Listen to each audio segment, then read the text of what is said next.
स्वामी जी, जब मैंने मुरारी बापू से ये प्रश्न पूछा था, मैंने भयश्री जी से भी ये प्रश्न पूछा, कई सारे और साधु संतों के बीच में, क्योंकि लगातार साक्षात्कार का मुझे अवसर मिल रहा है, वो ये कहते हैं कि अगर नरेंद्र मोदी नहीं होते तो पता नहीं ये स्वप्न पूरा नहीं होता। ऐसा क्यों कहते हैं? ये इसलिए कहते हैं कि देखो, बहुत तरह की साजिशें चल रही थी। तो क्या हो रहा था, किसी की हिम्मत नहीं थी कि राम मंदिर के मुद्दे को शिद्दत से लड़े, कोर्ट के अंदर उस तरह से अपनी बातों को रखे। तो ये पहली बार ऐसा हुआ है कि देश का ऐसा प्रधानमंत्री, उनकी तरफ से इस बात को सर्वोच्च प्राथमिकता दी गई। नहीं तो कौन सोच सकता था राम मंदिर बनेगा हमारी आंखों के सामने? कौन सोचता था धारा 370 हटेगी? और कौन सोचता है कि आने वाले समय में समान नागरिक संहिता लागू होगी? कौन सोचता है जनसंख्या नियंत्रण भी आएगा?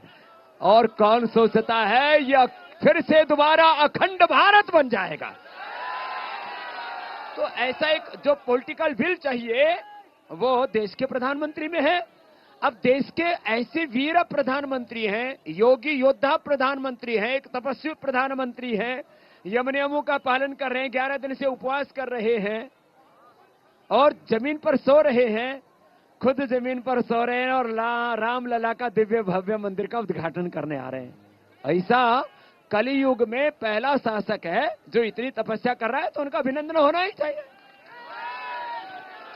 और स्वामी जी जो ये कहते हैं कि वो सनातन के संवर्धन के लिए तो कार्य कर रहे हैं, लेकिन बाकी धर्मों का क्या, चहुमुखी विकास का क्या? देखो, क्या मुसलमान मस्जिद में नहीं जाते? क्या मुसलमान अपने बच्चों को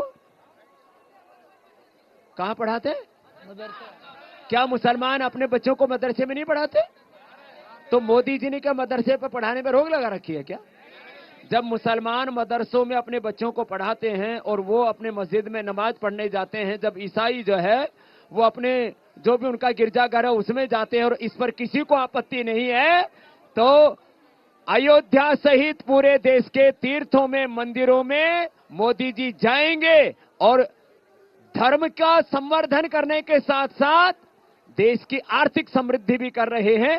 ऐसे संस्कृति मूलक समृद्धि, ऐसा अभ्युदय और निश्रेयस यदि मोदी जी कर रहे हैं, क्या देश की को आर्थिक प्रगति की राह पर ले जाने के लिए, देश को आर्थिक महाशक्ति बनाने के लिए विकसित भारत का सपना पहले किसी ने देखा? तो एक ऐसा प्रधानमंत्री है जो भारत में समृद्धि भी देखना चाहता है और संस्कृति को भी देखना चाहता है।